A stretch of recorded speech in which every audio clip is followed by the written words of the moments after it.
not being afraid to admit when other people are better than you. Stay away from rankings. Like I'm huge on Mhm. not worrying about rankings.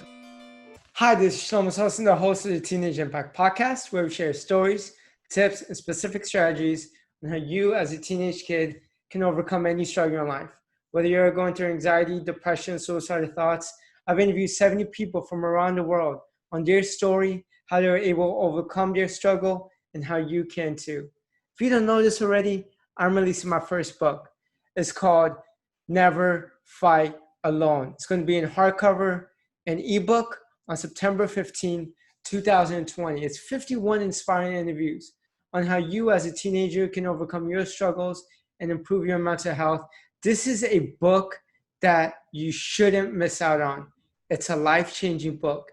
It's like a Tools of Titans by Tim Ferriss or Chicken Soup of the Soul by Jack Canfield. Make sure to click the link in the description to learn more about the book. Today's podcast guest is Dontell Jefferson. Dontell is a former NBA player. He's the author of the book, How to Make It to the NBA. He's a keynote speaker, and he's an educator. Today, we're going to talk about his experience in getting to the NBA. It wasn't easy for him. He had to jump a lot of hoops. Today's podcast episode, we're going to cover on his experience and journey getting to the NBA and what he could have done differently in high school and college because he had to jump a lot of hoops. So give it up to Dontell Jefferson. Dontell, thank you so much for being on the Teenage Impact Podcast. How's it going, man? Thank you for having me. It's going pretty good. I can't complain. Busy day today, but I'm glad to be here. Yeah, we're doing this podcast right now at nighttime. But, I want to know who you were before the NBA, before the basketball in college. Who was Dontell back in middle school and high school? Back in middle school and high school, man, I was just a slim, scrawny kid who loved football and just happened to play basketball as well. Very, very quiet. I stayed to myself a lot. I had, besides my friends, other than that, I was the only child at the time. Just me and my mother, just living, man. No worries, no bills, and I was just kind of Uh-huh. carefree. Yeah. Uh-huh. Well, it's interesting because football was your main sport. How'd you get interested in basketball then as the So, main so sport?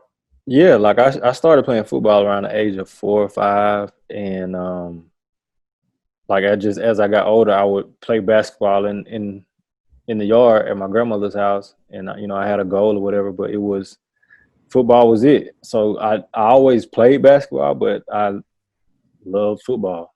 So Mhm. anything rec, I played football. Like I didn't start playing basketball organized until like the 4th grade. So that's when I kind of started gearing towards basketball and kind of start developing another passion for that.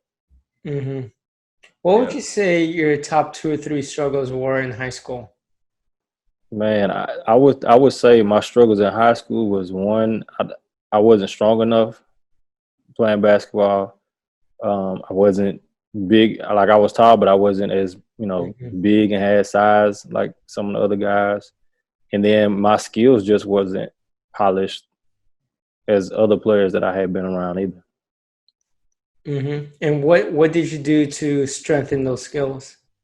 So the biggest thing I did, man, I went the JUCO route. I went junior college because I only had one Division I offer out of high school, and that was really my only offer. And from there, I kind of just grinded out. I went to transfer to University of Arkansas for 2 years, and there was kind of where I was able to get with the strength conditioning program and get stronger. And so just over the years of just continually grinding and grinding and grinding and learning from other players who I thought were better than me, like that's kind of how I started to develop a lot more.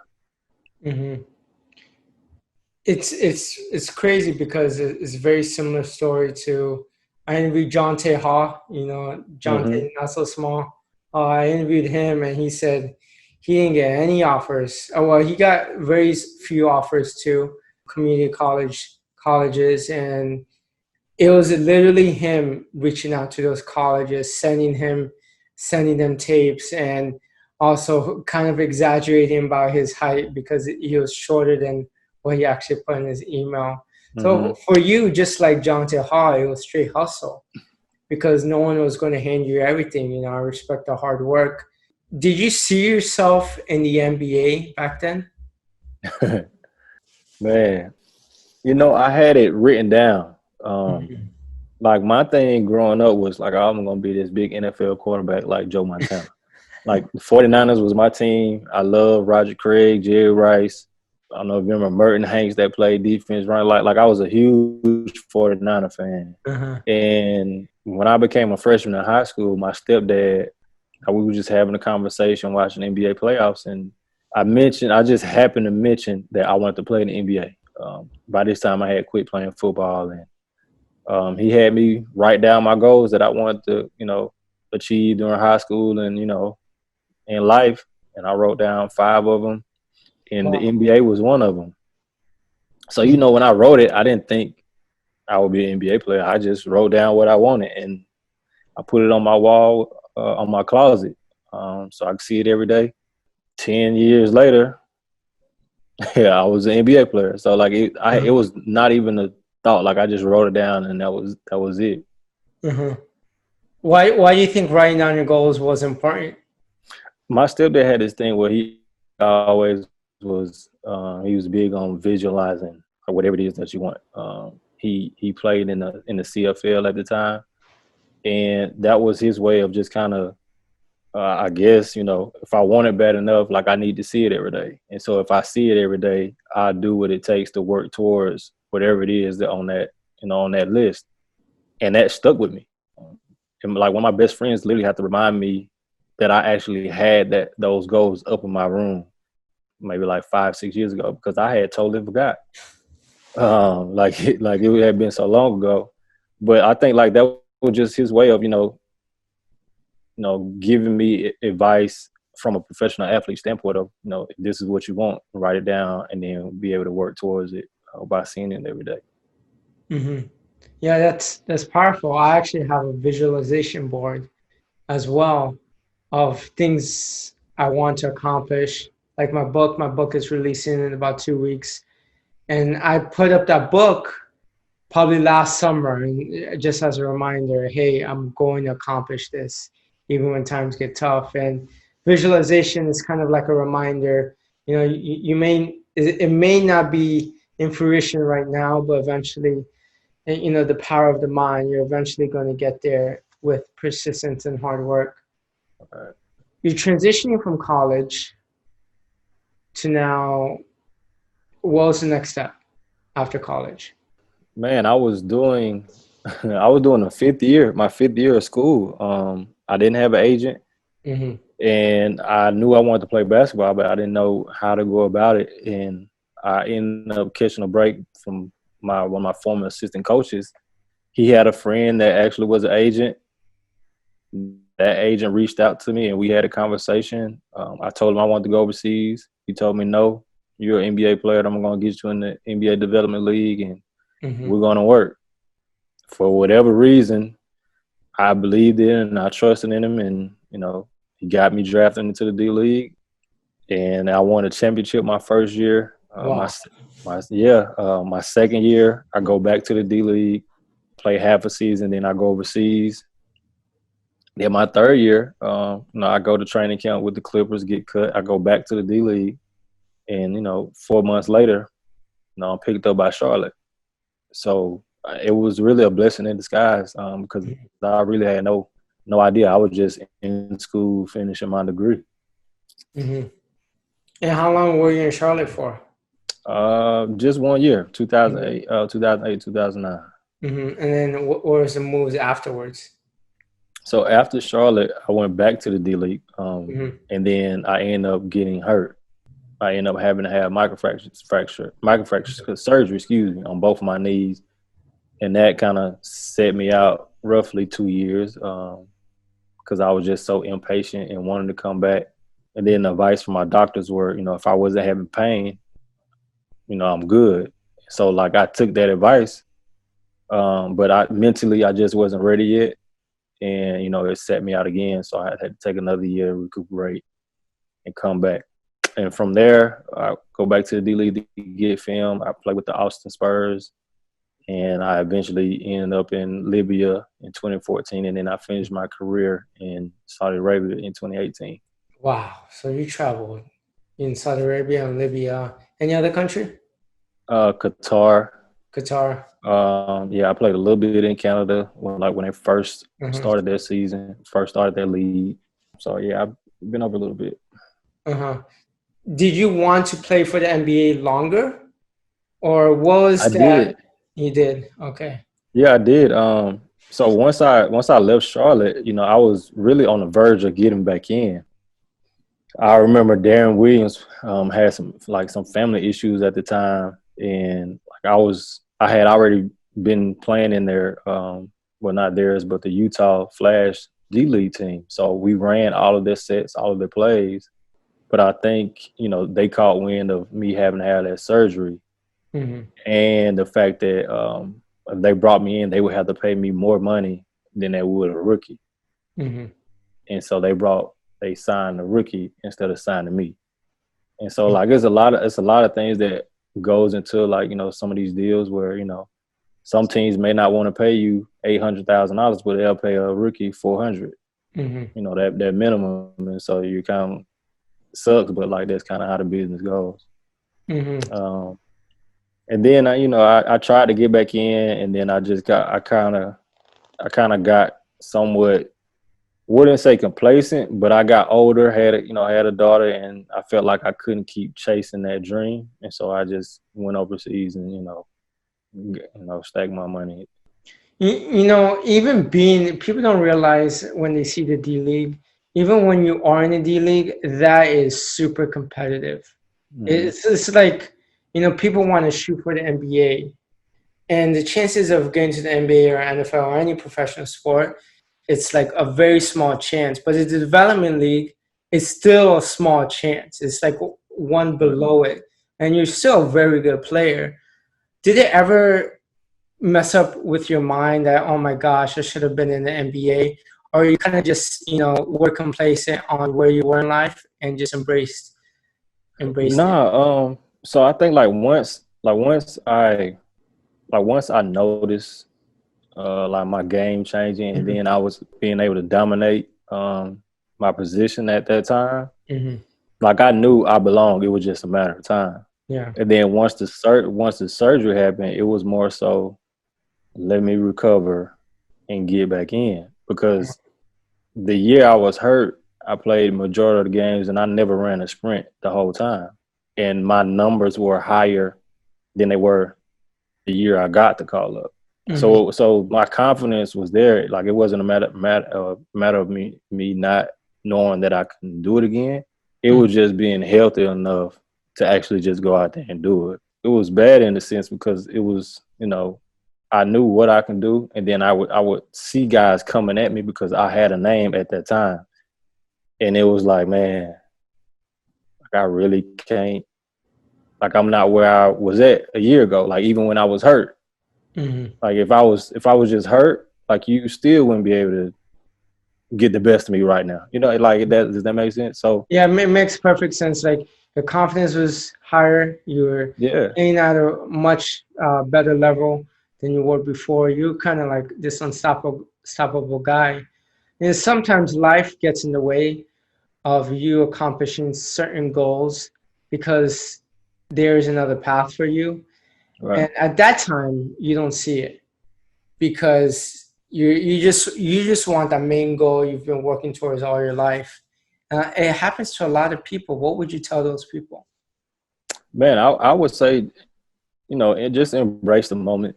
Uh-huh. Um, I really would say just embrace the moment and Mhm. see, what lessons you can learn from that.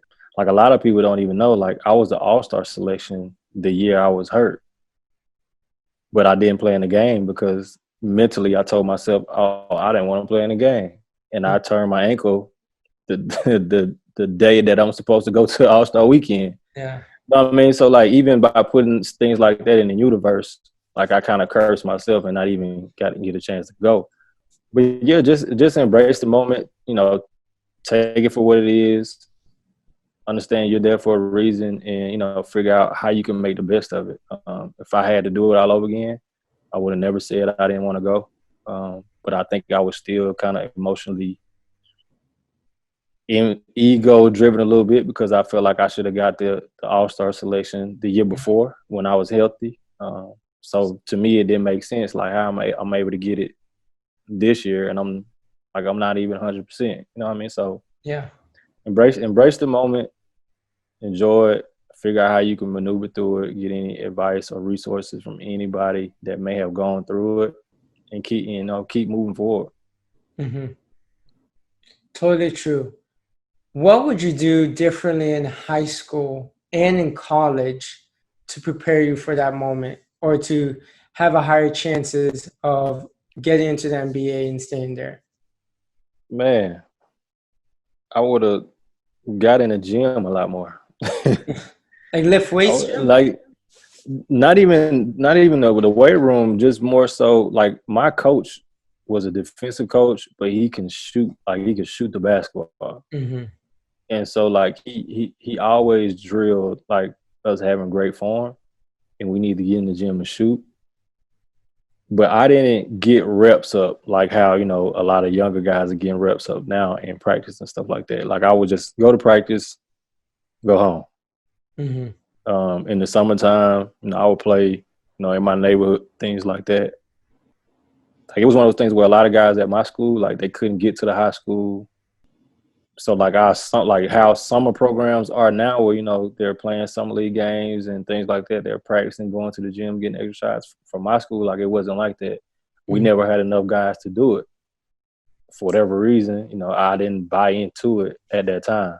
So like that'll be number one, and then two, I think once I got in junior college, I probably would have spent a lot more time with the guy that actually was older, who went through our school and was playing professional basketball at the time, Mm-hmm. because he had a lot of knowledge, and he was another guy that kind of he rarely played at the junior college, but he always worked hard. He had a huge work ethic, and he wanted to outwork everybody, and that was the reason why he's like one of the guys that actually played overseas outside of the guys that was on his team that was considered better than him. Mm-hmm. Yeah. So you have to, I mean, not just with basketball, but anything in life, you have to go above and beyond to do what you're doing because the work you're putting in now is you're not going to see it until 35 years on the road. Right. And I think that's what made players like Kobe Bryant so great because he made a decision that, hey, I'm going to be great. I'm going to sacrifice whatever it takes to get there. Right. Now you're in high school. Looking back, how would you get to a D1 school? You're talking to not only your high school self, but also other high school students. One, decent grades. Like I think that'll be the first thing is to have good grades to where if you have a high enough GPA, that obviously help. Prepare for the SAT and the ACT early as possible. Like that'll be number two. And then as far as the athletic side, I feel like sports kind of take care of themselves if you're doing the right thing. So if you listen to coaches, you're going to practice on time, staying late, staying early, if you have access to the gym like that. And then not being afraid to admit when other people are better than you. Stay away from rankings. Like I'm huge on not worrying about rankings. Like I feel like it's such a misconception because to tell you the truth, I honestly believe I got to Arkansas because I played with a guy at my junior college who was being looked at by NBA scouts. Like he was such a great scorer and shooter. We always had NBA scouts at our games. They would come to our practices. College coaches would come to our practices. So be able to accept, when there's a great player around you and feed off of him. If he looks good, you look good. The team look good. So that, that everybody look good, and it'll take care of itself. Mm-hmm. And I think that's the biggest thing. Now with social media, that's what you want. Post your videos, tag all the coaches, tag the school. Like that's another avenue that they can go now, as far as being looked at by different colleges and stuff. Mm-hmm. Especially if there are no college coaches always coming to your school. Right. People come from unfortunate backgrounds, they don't have enough money. Maybe someone's not getting a scholarship. What can that person do? I think that's where you find out what your skill is. So Mm-hmm. if you want to be part of a program, maybe you become a walk on. Maybe you go in debt and try to take out a loan, or maybe you go to a junior college and enroll there. Where the tuition is lower, and maybe walk on there and try to be seen. So it's different avenues to kind of go about it. There is got to be, or there will be, some type of sacrifice when you come from those circumstances. And then also, if you can find a mentor to kind of guide you, like that's the biggest way to find somebody that done been through it, that been through that process, to kind of give you advice on how to navigate that way as well. Like I come from a real impoverished area, and that I didn't have any mentors to do that. I Mm-hmm. was just fortunate that my mom wanted better, and she moved to Atlanta, and so that provided me a lot more opportunities. So I totally understand that when people come from unfortunate circumstances, it's all about being able to put your best foot forward and using the resources that you have to kind of navigate your way around as well. Mm-hmm. And what's your book about? So my book is my journey to the NBA. Okay. It's how I come from a very small town, the watermelon capital of the world, Cordell, Georgia, and how I was able to come from that and go to junior college and get a degree and go to University of Arkansas and graduate and still make it to the biggest stage in basketball by only having that one scholarship offer out of high school. Mm-hmm. Very true. And what's your goals right now? So my goals now is to be speaking in corporate. Now I do speak to different high schools and things like that on circumstances don't determine your future. You do. And I get them to visualize their goals, understand self motivation, and being able to attack fear, regardless of what life brings.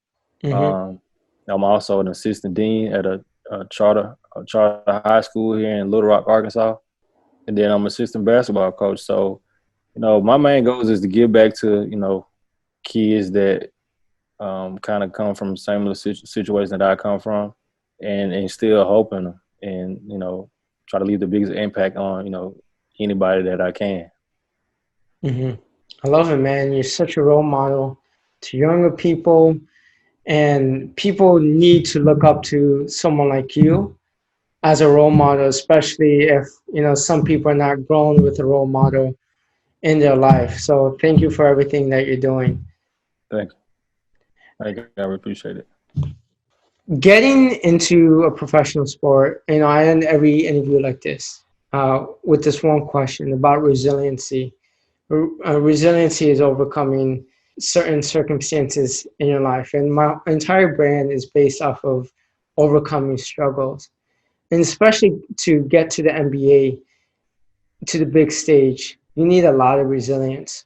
What does resiliency mean to you? And resilience means having an attitude where nothing is going to get in your way. Mm-hmm. I feel like I was able to do that just from my journey. My high school was fairly new. Well, I'm the only NBA player that actually went to my high school as of now.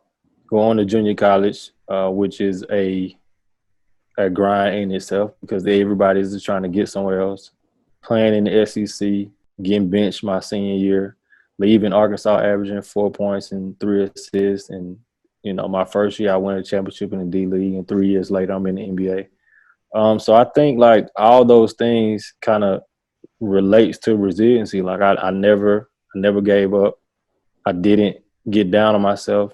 And then I also had people there to support me as well. So, even being resilient, I still was, able to be humble enough and admit that sometimes I need help and I need to learn from others as well. So I just tried to make sure that I respected everybody, and in return, I got respect back. And I think that's the biggest thing that, is a part of resilience that a lot of people miss. Mm-hmm. Awesome, man. And Dontell, where can people find you? I am on Instagram at Dontell Jefferson. I am also on Facebook at Dontell Jefferson. Then I have a Twitter as well.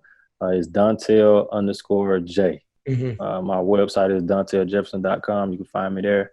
My book is on Amazon. You can search it. It's called How to Make It to the NBA. The 100% Truth about coming from nowhere, having little to no scholarship, and still making it to the biggest stage in basketball. Good for you, man. Thank you so much, Dontell, for being on Teenage Impact Podcast, sharing your journey to the NBA. Keep on going, man. Keep on rocking Thanks, man. Thank you for having me as well. it. Take care. All right. Have a good one. Thank you for tuning in to the Teenage Impact Podcast. This episode was fire. Like I mentioned in the beginning of the episode, if you want to learn more about my book, Never Fight Alone, click the link in the description. If you're tuning in from Apple Podcasts, I am trying to impact as many lives as possible. So rate and review Teenage Impact on Apple so we can impact more people by reaching more people. So until next time, peace.